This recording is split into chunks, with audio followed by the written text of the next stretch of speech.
How to keep water moccasins away.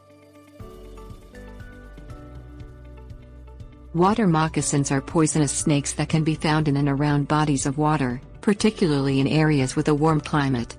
If you live near a pond, lake or river and are concerned about these snakes invading your property and posing a danger to your family, you can protect your home by using a snake repellent in your yard and around your property. Things you'll need: snake repellent. Mow your lawn. Snakes such as water moccasins prefer high-grassed areas, so keeping your lawn cut and maintained will help deter them. Start by lightly sprinkling the snake repellent granules over the surface area of your yard, taking care to avoid garden areas. Create a perimeter around your yard by spreading an additional helping of snake repellent around the boundaries of your property.